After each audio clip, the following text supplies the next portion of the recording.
I have not improved at 3x3 in over 6 years. The reason I know this is because I posted this video a bit over 6 years ago. What do you average in every event? You see that? 22 seconds, which is exactly what I averaged today. Also, why on earth does this video have over 1 million views? What the heck? Thank you. After all this time of not improving, I've decided it's time to stop not improving and actually fix the way I do my solves so I can average under 20 seconds. But how am I gonna do that? After 6 years of not improving at all, how am I gonna break the 20-second barrier? By doing 1,000 solves in 5 days. So, 1,000 solves in 5 days. That's 200 solves a day. I figured the best place to start was to do a baseline average of 50 to get an idea of where I'm at and what I need to improve. Here we go. 1,000 solves. I should probably scramble it first. First solve of 1,000. Let's get this challenge going. I think I'm a little bit nervous. It's been a while since I've actually done practice solves. Nice. Go. Dang it. Nice. Ah, I just dropped the cube. And then there's like solves like that.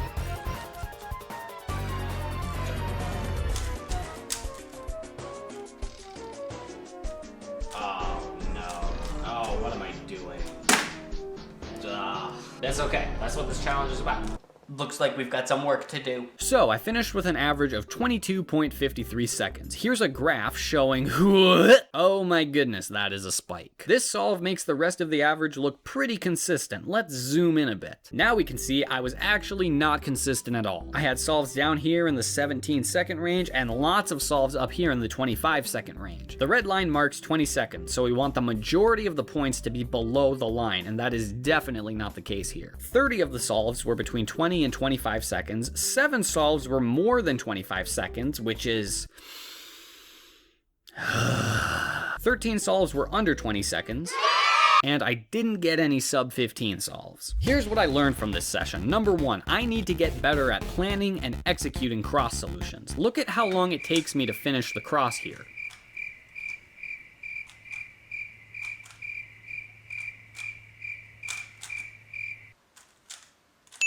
That's crazy. Number 2, I need to get better at F2L. I am constantly losing track of pieces, taking forever to find what I'm looking for, and pausing like crazy. Number 3, I need to stop messing up PLL. Like, what the heck? Around a year ago, I learned full one-look PLL, but I didn't practice very much after that, and now I'm forgetting how to do the algorithms and sometimes reverting back to two-look PLL, which is not a good method if I want to be sub-20. So I decided to work on cross first. My goal was to figure out how to solve the whole cross all together rather than one piece at a time. I headed over to cubedb.net, made by Gil, who is awesome. If you don't know about this website, CubeDB is a website with a digital cube that lets you do all kinds of stuff, like put my logo on it. Thanks, Gil, for putting that in there, by the way.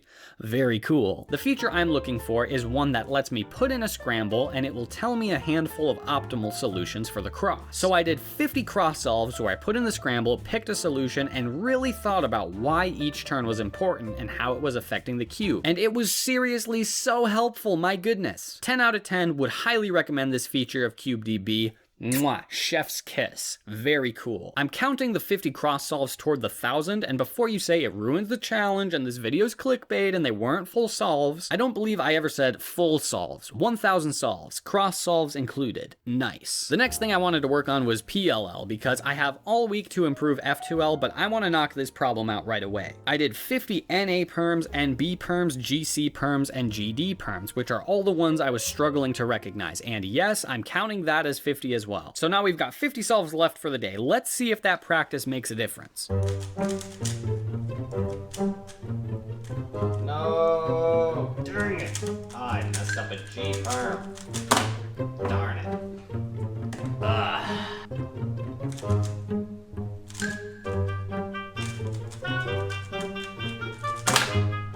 I started doing the wrong algorithm and then I reversed it and I recovered, but darn, I still am having PLL issues.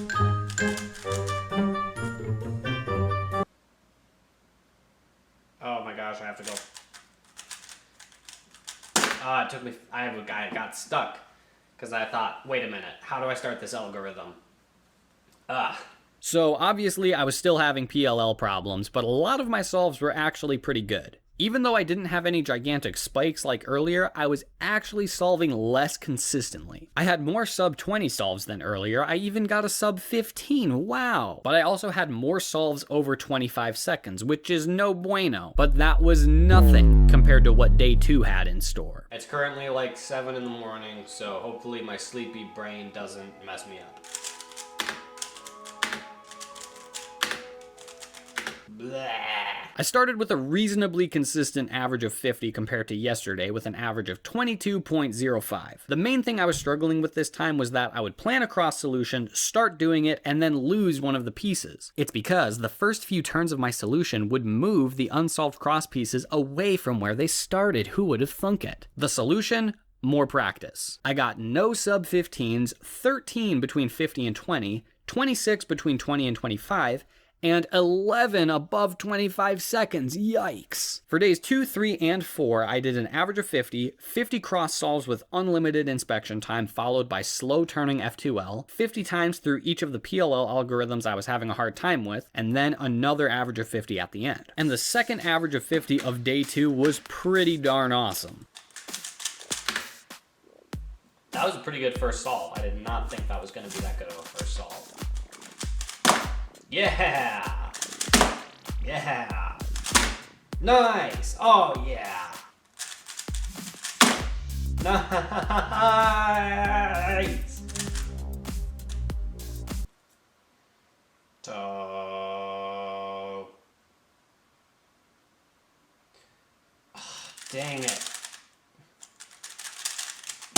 Darn it! Ugh. My brain completely blanked on how to do that case.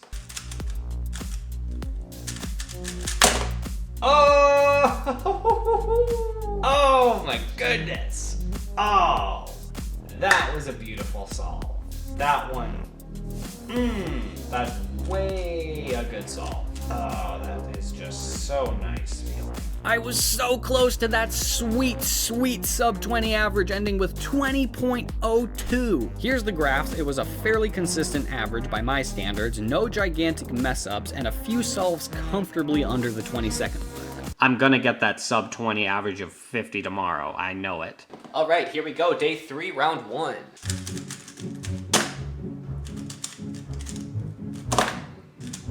Dang. What? Dang it. No! This is a DNF. So day 3, session 1 was a mess. A lot of the average was pretty consistent, and I definitely dialed into that 18 to 23 second range. The problem was that I got 2 DNFs and a +2, like, what? I haven't had a problem actually finishing the solves ever, so to get 2 DNFs was a big surprise. On day 3, I also decided to practice cross and F2L using the yellow side instead of white to start developing some color neutrality. After running through the PLLs again, it was time for day 3, session 2. And I've got a good feeling about this. Also, this was not an official time.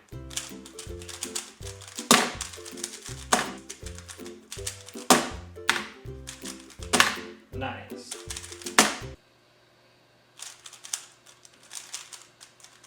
No! Oh, shoot. That was a really good one, and I messed up the PLL on a case that I totally thought that absolutely ruined our chances. It was surprising to me that this far into the challenge, I was still having PLL problems, mainly the NA perm. That was the one I was really struggling to recognize for some reason.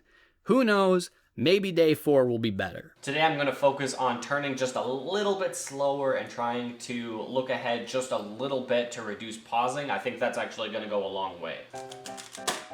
Okay, not off to a very good start.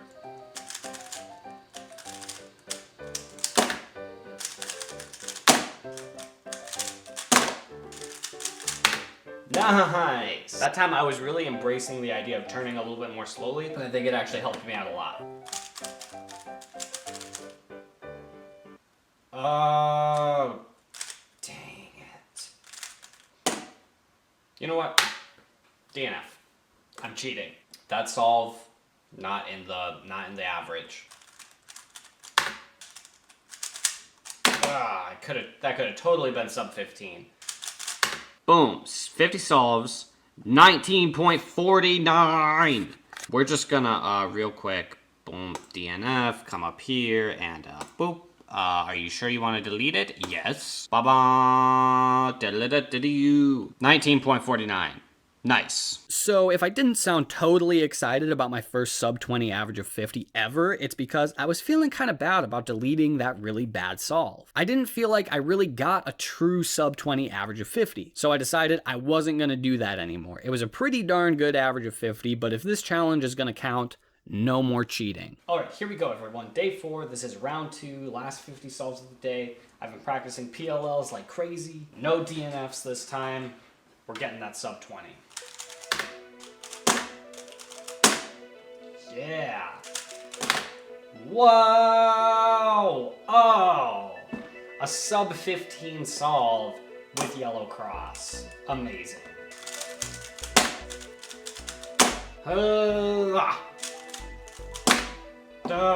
I do not like messing up cross. That makes me sad. Yes. All right, we're at the halfway point. Current average 19.59 seconds. Yeah, sub 15 again with yellow. Last solve. All right, this is the very last solve. We are at 19.98 as the average. This has to be a sub 20 solve. Yeah! Look at that. 50 solves, 19.92 seconds. We did it. No cheating, no DNFs, no cutting anything out. 50 solves in a row, all of them counted. The average was less than 20 seconds. Sweet.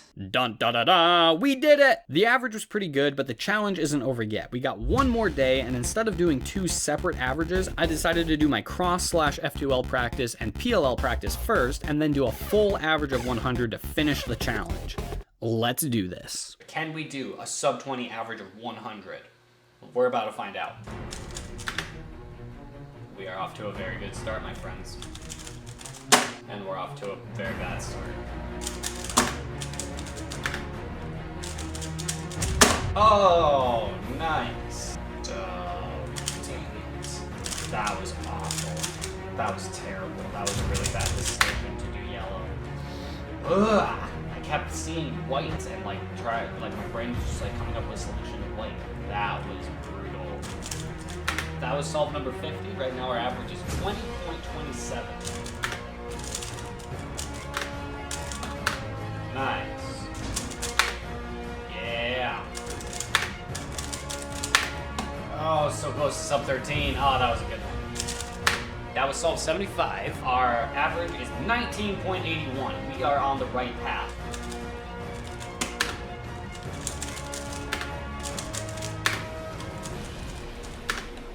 Boo. We got 5 solves left. We're at 19.95. My goodness, this is going to be close. Yeah, that's what I'm talking about. That's not exactly what I'm talking about. Nice.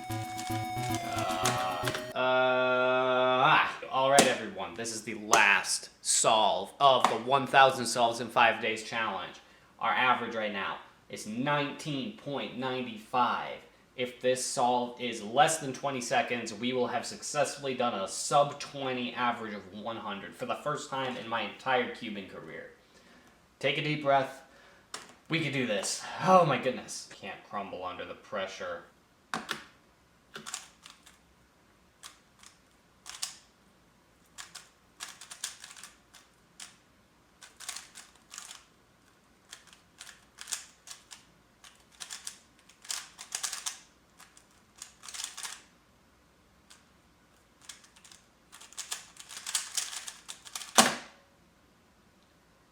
Okay, Okay, whew. Oh my goodness. Okay, so that was just over 20 seconds. I got the end perm that I hate. Out of 100 solves, our average time was 19.96. We got a SUB-20. Yeah, baby. So, what did I learn from doing 1,000 solves in 5 days? Number 1, I identified many flaws in the way I usually solve, like not doing anything with my inspection time, doing one cross piece at a time, pausing a lot during F2L, using 2-look PLL sometimes, not recognizing the PLL cases, etc. Not only was I able to identify these problems, I was able to make significant improvements to them. The second thing I learned is the importance of having slow turning practice times, especially because my solves were so inefficient and still are to a certain degree. Having intentional time to slow down and really think through the best solution for each F2L pair made a big difference in my achievement of a sub-20 average of 100. And the most important thing I learned was the NA perm. Thanks for watching. Hi everyone, if you made it all the way through the video, thank you so much for watching it all. It was a really fun challenge. If you want to see more videos like this one in the future, be sure to subscribe, like the video, check out Patreon if you want. Thanks again so much for watching it, and I will see you next time.